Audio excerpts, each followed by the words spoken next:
Hi, welcome to It's Getting Better All the Time Mental Health Outreach. I'm here with Tracy Hamilton, a seasoned clinician, mental health advocate, family member. We're here to talk about mental health. Again, this is It's Getting Better All the Time Mental Health Outreach. And I'm here with clinician, clinical social worker Tracy Hamilton, a clinician in Washington, D.C., with about 5,000 years of experience. She's an advocate, family member, and she's here to talk about mental health. So, Tracy, you can introduce yourself and kind of start how you want to start, but let's do that first. I'll let you introduce yourself. Okay. Good morning. I am Tracy Hamilton. I'm an LICSW in the District of Columbia. I have a very eclectic background in social work. I believe in working with all populations, so I would not be pigeonholed into one population, and I can understand people on different levels in different situations, so I can give them the best services possible. And Okay, so I'm thank here you. today to talk to my old supervisor, who was an excellent supervisor, regarding my experience with my son being diagnosed with a mental health disorder. Okay, all right. So let's start there. Tell us about that, Whew. Okay, so we are talking and about. you can tell us whatever you want to tell us, or don't want to tell us. It's Whatever fine. you want to tell us. January 2021, my son had an experience where he was smoking hookah. At least he thought it was hookah.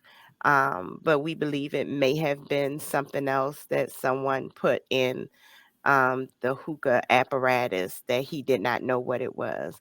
And from there, he started to have hallucinations, and it kind of spiraled downward. However, when I think back, there may have been some undiagnosed mental health with Keanu that he was struggling with on his own, but he was managing. He had had no history of any kind of psychotic breaks, no history of being hospitalized, no history of diagnosis or treatment until January. Keanu came to me and he said that he needed to talk to someone and he asked me for help. And based on my experience, just watching Keanu's behaviors, I understood that he may have been hearing voices. But every time I would broach the conversation, he would deny and be like, "No, mom, I'm not hearing any voices, but I do need to talk to someone." And so, he appeared to be responding to internal stimuli, laughing to himself. He became very paranoid. He thought people were after him. He would play his headphones like incredibly loud, which usually people do to kind of drown out the voices. And so he struggled with that because again there was no history, and so for him to kind of figure out what was going on and how to address it, he couldn't handle it on his own. So he asked for some help. He also wanted to get out of DC because he felt people were after him. And Keanu had some questionable behaviors and questionable friends. He hung out in paradise a lot.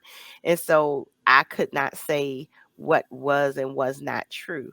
I just knew that I had to keep my son safe as we tried to navigate what the changes were that he was experiencing with his mental health.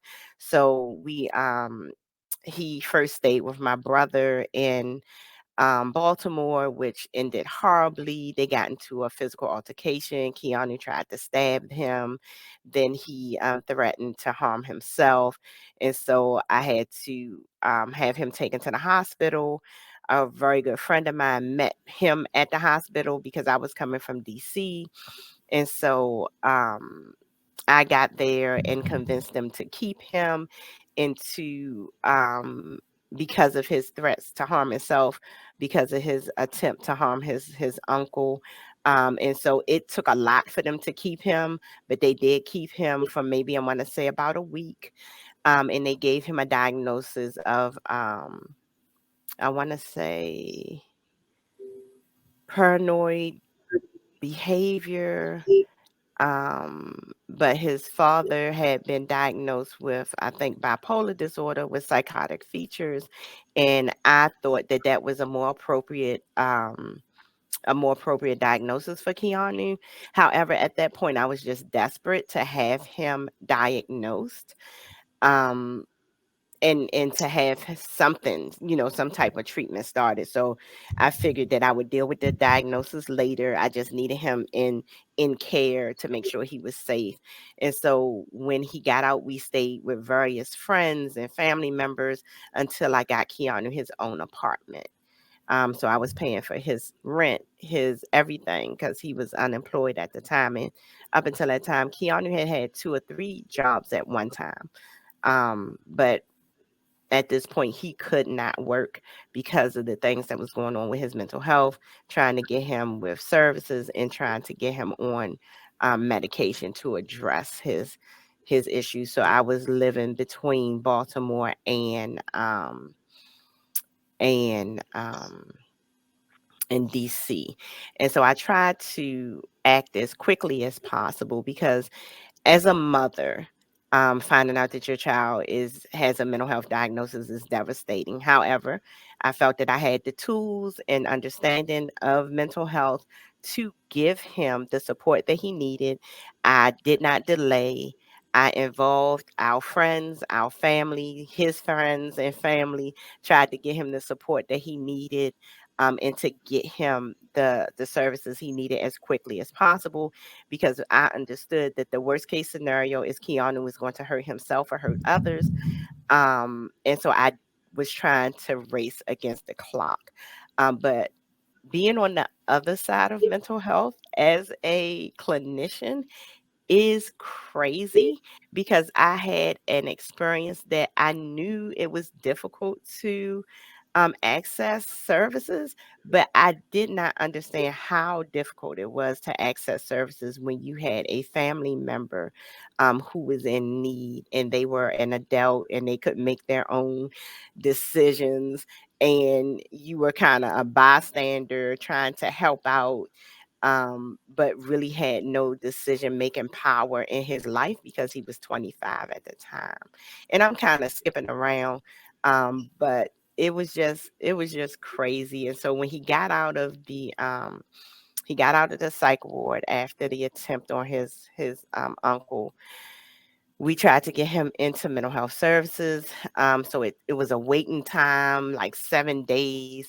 And then I had missed 2 appointments because I got the appointments mixed up, because again, I'm traveling between DC and Baltimore. I'm staying up there for weeks at a time, working from his home or working from my girlfriend's home and working from my home. And so trying to keep those appointments straight, it was just difficult for me, because I was the only support Keanu had in the immediate area as a parent, because his father had relocated to Florida a few years ago. And so it was just, me, him, and his sisters. And so trying to get through the red tape of, oh, you missed an appointment. Now it's another 7 days, 3 days, 4 days before we can have him seen. And, oh, he ran out of medication, but he can't get medication until, we can see him. And it was just a lot.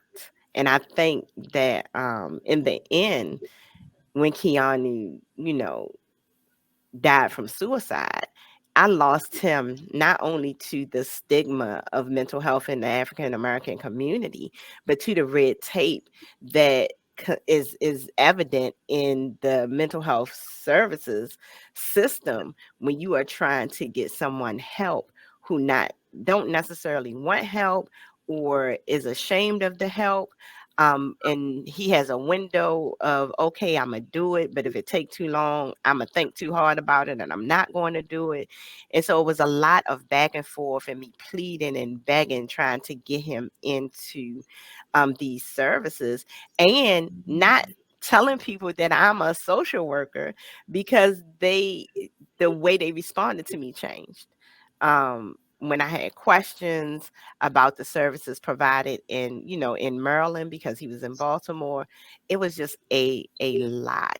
And so Keanu had gotten to the point where he realized that he needed the medication, and it did help with the voices.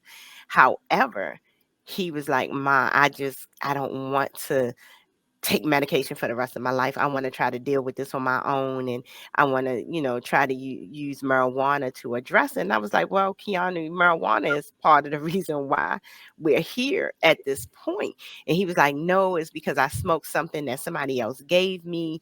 But if I smoke, I know where I get it from. I think I can address it." And so he started to refuse to take his medication. Mhm.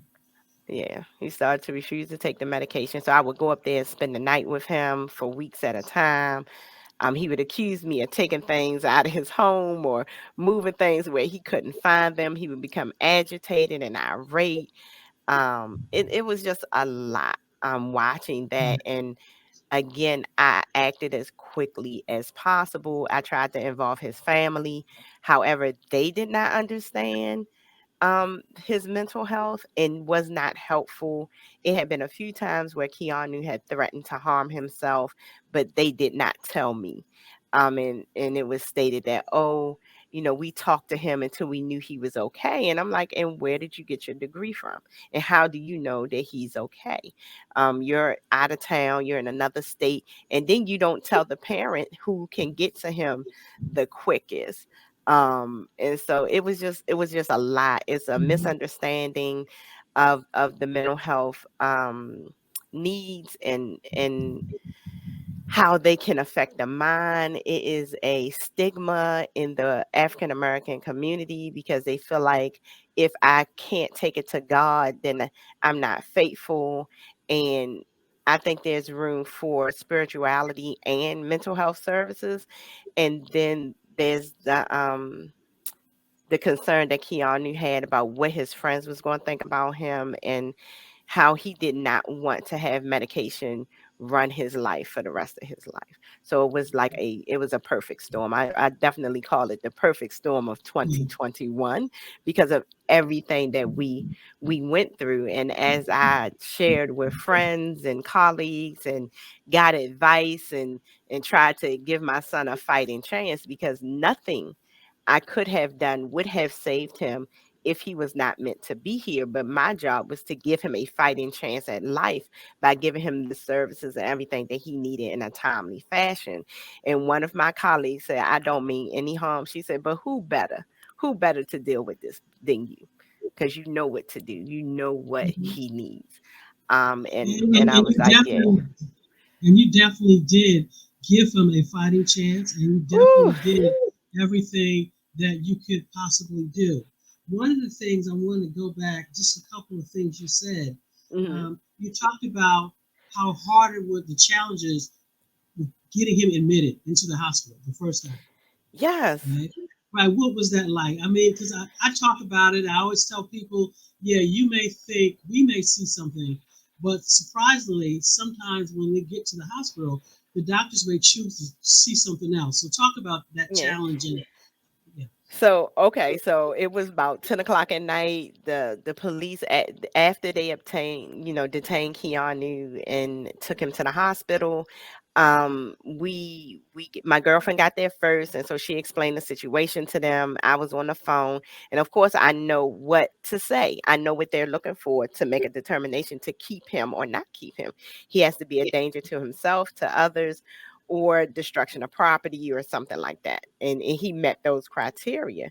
And even with him trying to leave the hospital, and them security having to be called, I had to beg them, and say he tried to stab his uncle. He threatened to run into traffic. Like, what more do you need to to And keep him? right, exactly. And I think that's the thing that people have to realize that, okay, part of it, okay, you call the police, it's getting the police to Hmm. take the person. So even if the police Yes. takes your loved one, okay, that's one piece. Okay, they take your loved one to the hospital.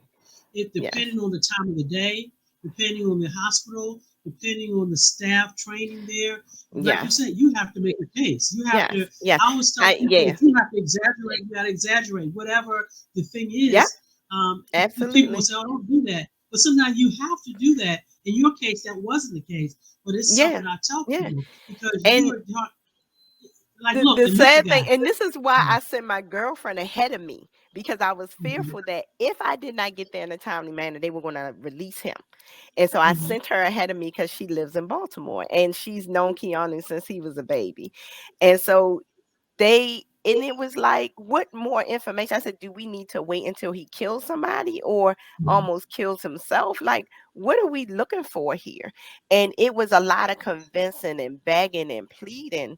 But I didn't care because that was my son. But no one should have to go through that. right. Once I lay out in order what he's done, what he said, what my concerns are, and his behavior at that time, because his behavior was very erratic.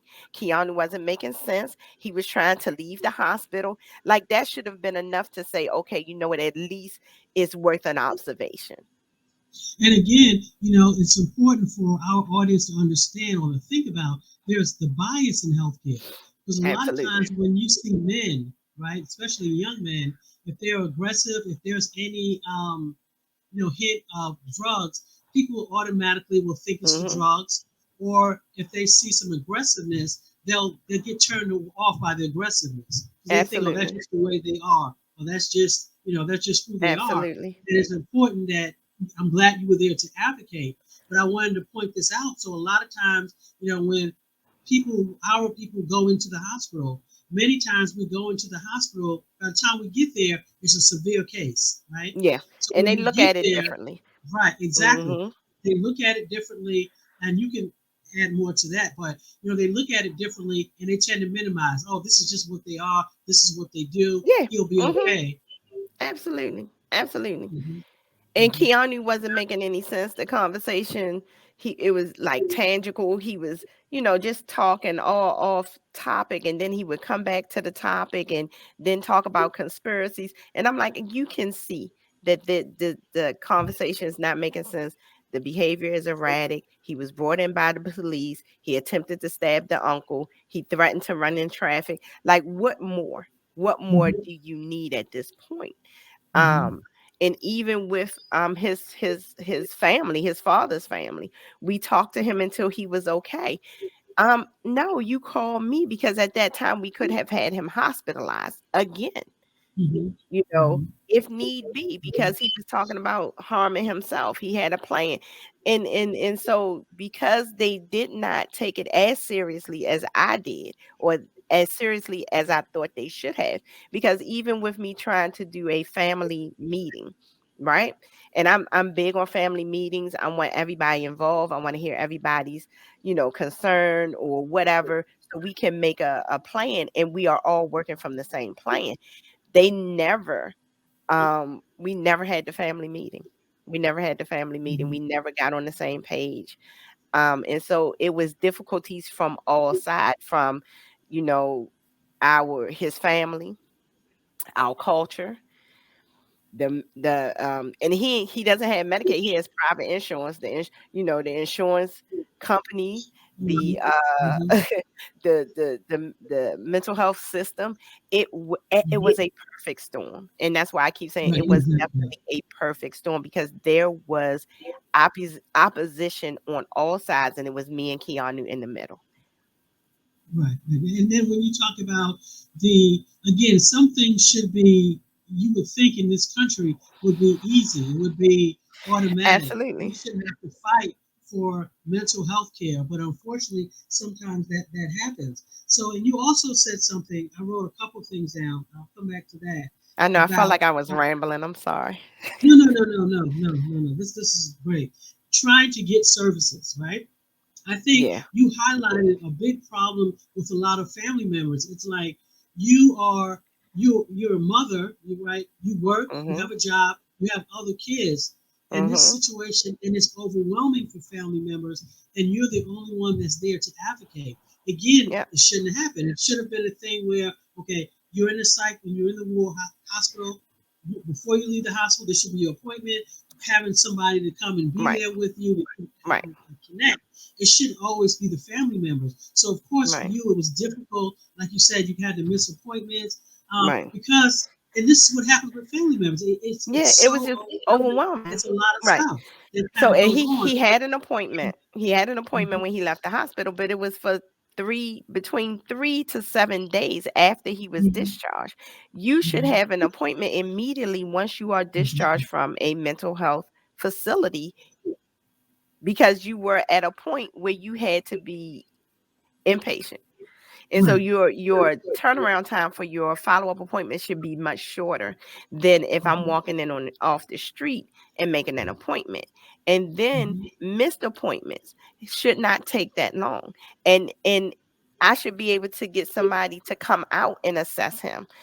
mhm, Meet people where they are. Luckily I drive, but mhm, he lived in the city, and the place was located, on the outskirts. And so it took us about 30 minutes to get there. But I should be able to get services where I live, and I mhm, should not have to travel these long distances to get the services that I need. And then the resource and referral process, there were some closer places. There was this program, and I can't remember the name of it, but it was for people who, young adults, Keanu met the age criteria, who had first time psychosis or psychotic mhm, episodes. That mhm, was like right in the city that I could have taken him to, instead of taking so much time trying to get him to this place that the hospital recommended. And so when I turned and I pivoted to try to get to this agency that was closer. Keanu was tired at that time. He was tired of trying mhm, to get these appointments, the wait time, the clinical setting. The setting was not welcoming at all. It was a clinic mhm, setting. And so mhm. by the time I got him to the other place where everybody was in the room at one time around the table, and could do, everything that needed to be done, Keanu had made up his mind that he no longer wanted to do that. And And, but and, the and, wait. and, and, and and again, I want you to stay with that same point, but I want people who are listening to kind of realize again when we talk about persistent illnesses, mental illnesses, Mhm. mental health concerns. This is another challenge that family members face. So that's Yeah, why it's so important. Like what you were saying, you should have had that appointment before you left the hospital. It should have been done absolutely. within 24, 48 hours. As a Mhm. clinic, if you're a clinic and provider and you're listening to me in the clinic, if you have someone that's been connected to you from a hospital and you know this person was in an inpatient psychiatric ward, that should be your Yes. number one priority. So when you Yes. look Yes. in Because your roster and you see there's a that different that level person didn't from a show up, walk-in. right? Yes, That's right. If absolutely. they didn't show up for their appointment, then you should automatically reach out and say, "Oh, wait a Yes. minute. We got this Yes. guy that just came from the hospital. He missed his appointment. We need to reach out." Right. So Mhm. again, I think that is so important. But I just wanted to highlight that there. And I wanted to Yeah. pick back up again. But Yeah. that's when we're dealing with family members, especially when they're adults, it's hard because again, the illness starts talking to them. When they're in the hospital, they're stable somewhat. They're They get out stable, of the they're on their hospital, they don't nothing. medication. Absolutely. Right. But once that Absolutely. wears away, then they kind of go And back without the treatment. Go and ahead. Keanu, the thing about Mhm. Keanu is very intelligent, very Mhm. respectful. And he speaks he was very articulate. And Mhm. so and they was like, "Oh, he loves you." And he was like, "I'm not talking to y'all anymore until I talk to my mother. This is not making sense." And so they looked at Keanu differently, right? And I'm Mhm. like, "Don't let him trick you." Don't- Mhm. Keanu has lost his little mind. We are struggling. And my son, wonderful child, but Mhm. this was not the man that I raised. He was struggling. And it's just, I can't even explain just the awe, and sitting on the other side of the table with mental health was an eye opener for me at Mhm. that time, because we have a lot of holes in our system. that Mhm. is very detrimental to the health and the needs of the people who are not making good decisions. And when Keanu passed away, I was in the process of filling out paperwork to get the courts involved to force him to get the services that he needed. But I was too late. Mhm. And I think the thing is, I can tell you, even with that, there would have been a lot of red tape, right? I So know. the thing is, And that's yeah, why I didn't yeah, wait. I'm like, okay, okay, this is getting out of hand. And that's why I started the mhm, process sooner than later. mhm, mhm. But it wasn't soon enough, and I did not complete it soon enough. So I knew Well, here's the everything is thing: a process and you take did time. right, but here's the thing: you did everything right. Okay, you did I everything right. tried. You jumped on everything as much as you could. Because a lot of people don't know how to pivot quickly. You pivoted quickly, right? Hmm. But it was one of these things where it was, as you said, it was that perfect storm. It It was a was that perfect storm, and we were everything coming working. together, and it was. Hmm. Mhm, And we were working mhm. between So DC and that, Baltimore. mhm. And so I Yeah, so know it was perfect. DC Mhm, resources much better than I know Maryland resources. But I knew Keanu was paranoid and he wanted to be away from DC. So I had to honor that as best I could and try to figure out how to navigate the Maryland resources with as much help as I possibly could muster at that also time. good. But here's the thing: let's separate it from you being a clinician and you being a parent, right? You would think Hmm. as a parent that the providers or the people in that area where they are in Maryland, you shouldn't have to know. A parent shouldn't have to know all of the Absolutely not. resources, right, in order to be able to tell the helping profession at this particular clinic, at this hospital, what to do, right? So you Absolutely talk not. about holes in the system. Hmm. Go ahead, Yeah. So right? what happened Holes in was the system is mhm, Yeah, no, I was saying what happened was I came across this other program as I was Googling resources in Baltimore. And it wasn't a list that was mhm, given to me or, any of those things. And so it was just a hunt. I always call it a hunt for Red October. It was a mad hunt mhm, as quickly as possible. But because I had support, I had friend support, I had family support because I have half brothers and sisters in Baltimore who mhm, looked in on Keanu, spent time with Keanu, checked in on him when I could not be there. Had they not been there, I don't know what I would have done. I mhm, don't know what I would have done for the friends and the extended family that I had, my church family. They all pitched in as much as they could to try to help me navigate everything and to support Keanu. Because again, I was paying his bills and my bills and taking off work. mhm, So you can imagine what my finances looked like at that time and what they still look like. Because I'm still mhm, trying to recover from all of the mhm, money I spent. Just trying to get, him what he needed, where he could be comfortable, where he could focus on his, mental health and trying to get himself together. But unfortunately, we lost that battle, June mhm. 30th of 2021. Right, right. And we'll come back, definitely come back to that.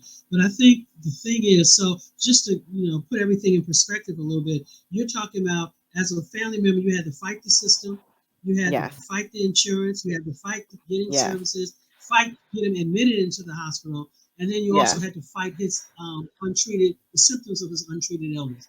Because that's what it is. When I don't absolutely. want to do this, I don't want to take these medications, and Yes, then take care of yourself, yes, take care of your other kids, then work, yes, right?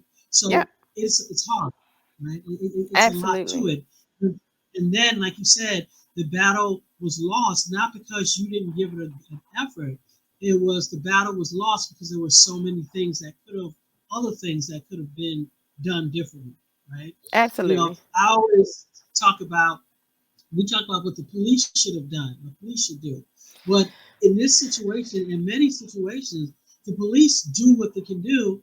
And also, it's not the police job. This should have been Mhm, mhm. our legislators. It should have been the insurance. It should have been the mental Absolutely, health clinicians at the absolutely. office. And So then it's not and just the one funny thing. thing is at this point, the police did exactly what I needed them to do, was to take him to the Mhm. hospital so I could meet him at the hospital. Mhm. So they did exactly what I needed them Mhm. to do once we got the right people there on the scene. Mhm. Mhm. And that's why it's so important for us with education, because you mentioned about he was saying things, was telling other family members he was thinking about killing himself, but they didn't say anything. And that's No, why it's so that important that we that do hurt me. these type Oh, of broadcasts so people yeah. understand. Don't especially when a person has had one attempt or said it, call What someone. what the thing is that you've known Keanu his whole life. He's never said anything like that. So that should have been a red flag to you right there. Hmm. That should have been a red Hmm. flag that this is not something he says on a regular basis. And no matter how many times someone say it, it should always be taken seriously because you don't know what's on their mind. But Keanu had never threatened to harm himself. And so that should have been a red flag. You were in Florida, right? And he's here and I'm here. I'm in DC. I'm 30 minutes away. How do you assess him? This is not your field of focus. How do you assess him to say he's okay and no one calls the mother? That's right Hmm. down the street, you know, and that can get to him in a matter of seconds or minutes or an hour. How do you not call to say I'm concerned? He's Hmm. talking about killing himself. He's gotten into an altercation with one of his neighbors. He's doing things that's bizarre. Can you go check on him, or can we have somebody go and check on him? Because I had people in the city who could get to him much quicker than I could, but because I did not know, that was a missed opportunity to get Keanu the help that he needed. Right. And I think the word there, I always share with people, and you do as well, is the word change, right? So Mhm. when you know someone and you start seeing changes in behavior, Yes. that's an indicator that something is not right. Something I Absolutely. need to get him some help. So you go from a person who's never talked about suicide now is talking about suicide, someone Yeah. who doesn't get into fights now is getting into fights, and you start noticing Mhm. change in sleep, change in appetite. That's enough to let you know that hey, something is going on. Absolutely. Something is wrong here, and that's just a hint that we want people to know. When you look at mental illnesses, pay attention to the changes, right? Pay Mhm. attention to yeah, pay attention to the change. I No had a matter how cousin in my subtle. Mhm. right, exactly. No matter how subtle, and don't minimize it. Ask Yeah. kind of what's going on, and get the person some help if you don't know what to do, Right. right? Right. So I had a cousin that was similar. He's an older gentleman, so he's my like was in his 70s or 70s, Mhm. 80s, who died by suicide, and it was a shock. But I recently Yeah. found out that prior to him dying by suicide with the gun, he shot himself. He had actually ran his car up into a tree, but no one took that as a serious attempt. Yeah. Right? People, Yeah. they missed it. Okay, no one Yeah. said, okay, he's been depressed. A lot of his wife had died. His best cousin had died. A lot of changes. No one put two and two Mhm. together until it was too late. So it's important Yeah. to pay attention to those changes. Absolutely. And What hindsight would is you always say as 2020. a two things? Exactly, exactly. We can always kind of go back. I'm going to ask you this question twice now. As a Mhm. family member, what lessons or suggestions would you give to others? Let's do that as a family member. Family As a member to family member. What suggestions or lessons? Okay. So family member to family member. What I have been right recently, what I've been talking about is getting oh my goodness, it's slipping my mind. A Nonprofit. power of attorney signed. A power of attorney signed for my children, for me, and for me, for my remaining children. So if something happens again, I will have the ability to make some decisions without their permission if need be. Um, Also, making sure that you talk to your family. Me and my children have a very close relationship, and so Keanu came to me and was like, "Ma, I think I need to talk to somebody." But at some point, he was like, "Why can't you just be my therapist?" I said, "Because I'm your mother. I can't be your therapist and your mother." but having an open relationship and talking to people and just listening to understand and not necessarily to respond. We always have family meetings um, amongst ourselves. When I tried to incorporate a bigger family meeting, that did not go well. But having family meetings, having a network of supports that you can turn to, um, and not taking things for granted. You do not know people. You know what they allow you to know of them. And so is you should never make assumptions. Oh, he's just joking, he's just playing. Take it seriously and act immediately. Act immediately. Reach Okay. out for help, advice. Don't sit on it. Don't wait. Okay. Now, as a clinician, same question. What lessons or suggestions would you give to others based on other clinicians? But as a clinician, I would look at our Clinician to intake. clinician. Okay. Yeah, I Mhm. would look at the intake process when you have people who are in crisis, and people who are being discharged from a mental health, an inpatient setting. Are you seeing them as soon as possible? Can you see them as soon as they're discharged? Can you go to the home and see them in their setting if they cannot get to you or they're not willing to come to you? um can you do emergency medication for a couple of days until they can get to their next appointment if an appointment has been missed? Are you asking the client to include family and supports that can help them through the transition from inpatient to outpatient?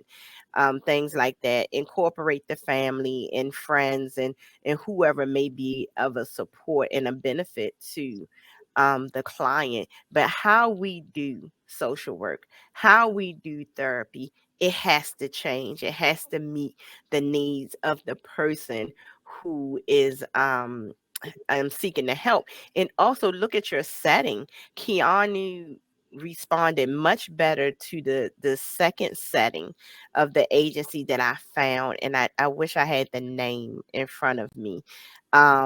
Versus the very clinical setting that we went to, that he was referred to. So look at how your setting is, and things like that. Are you having your client tell their story to 3 or 4 different people when the one agency had everybody at the table? And so as they asked questions, they all took the information down, so they did not have to keep asking Keanu to share his story and share his information. And they went on about Keanu's acceptance of, are you okay with these people being here? Is it too many people? Are you overwhelmed? We just want to make sure we get the information so you don't have to keep telling it over and over again, which was a much better way of doing the intake than you meet with the clinician today. You got to come back and meet with the psychiatrist. You can't do this until you meet with this person. And so you tend to tell the same story 2 and 3 times to different people, to different members of your clinical team.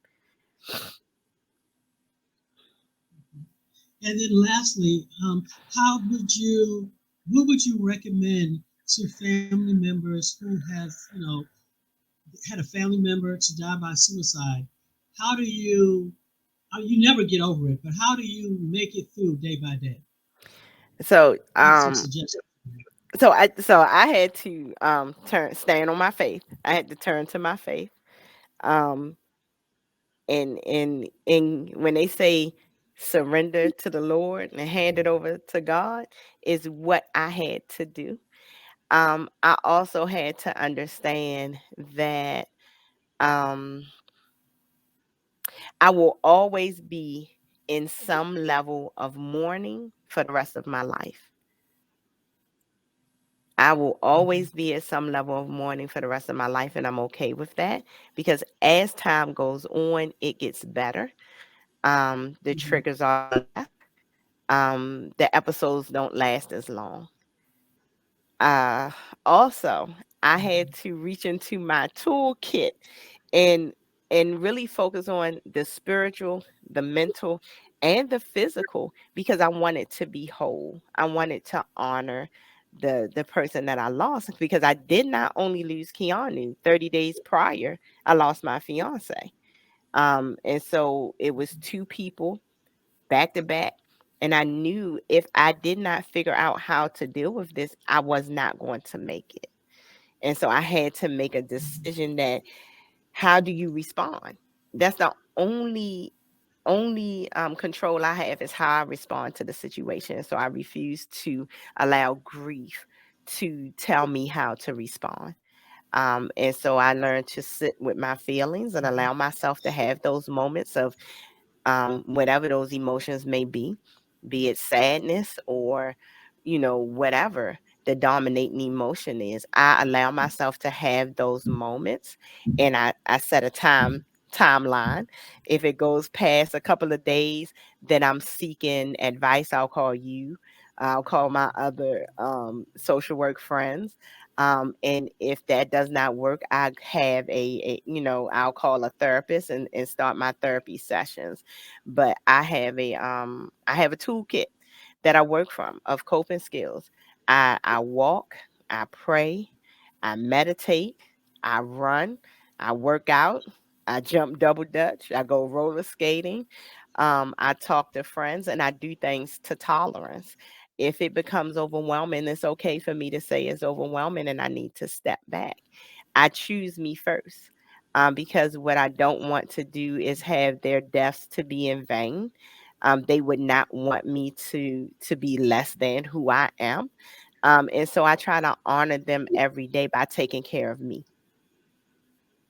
And so that's how I check my temperature every morning. Check my temperature. What can you handle today? You know, where are you today?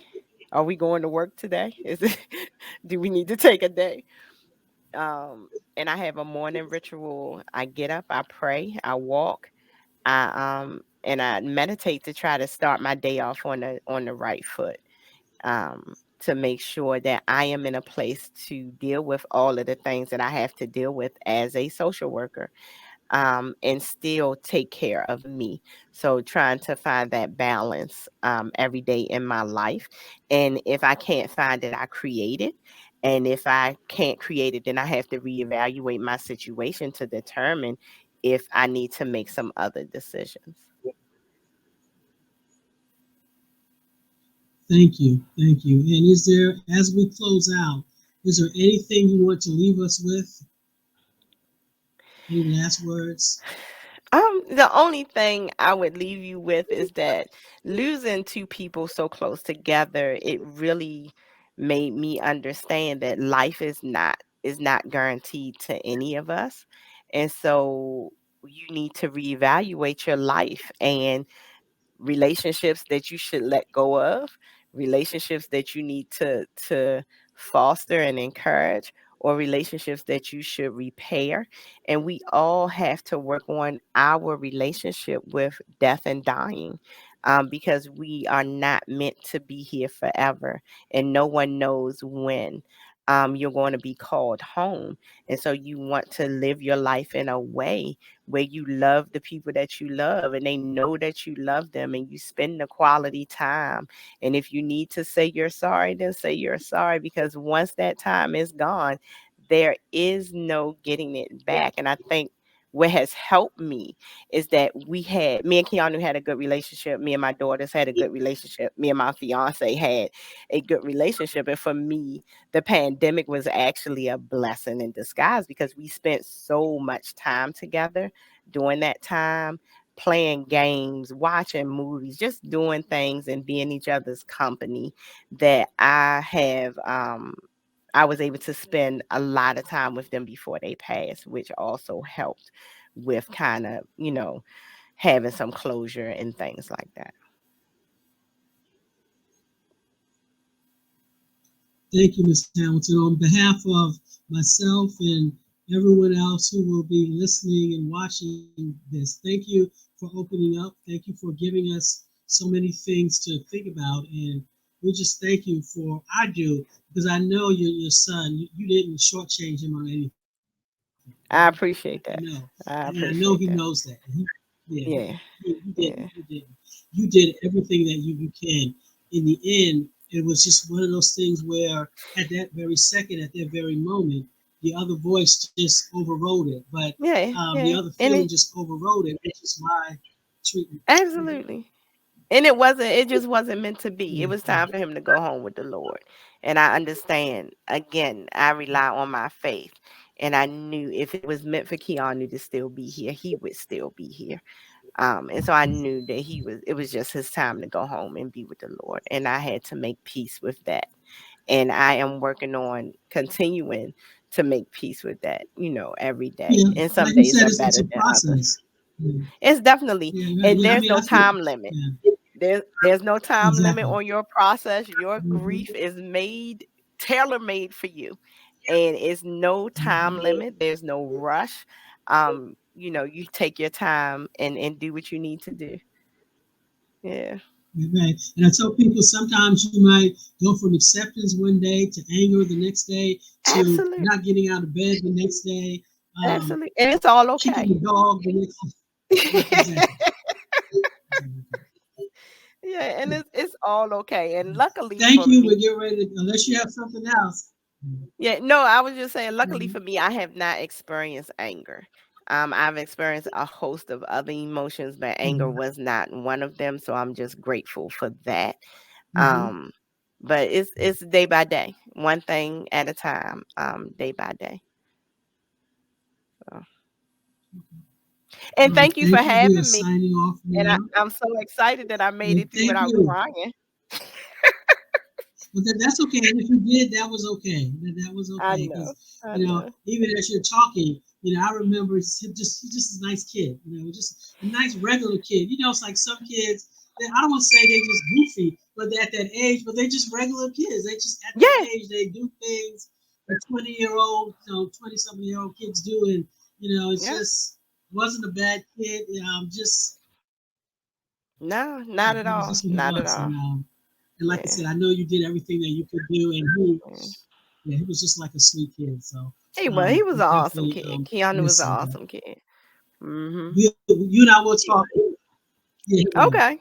He did. He did. Because wasn't he was also doing the video and the drawing, wasn't it? Right? Right? Yeah, And Keanu. poetry. Keanu was he was working at the zoo, and so he did face painting for kids. Keanu Yeah. he had his friend had been shot in the head, and Hmm. he did CPR until the ambulance came. Hmm. And the young man is still alive. Keanu saved his life. He was a awesome kid.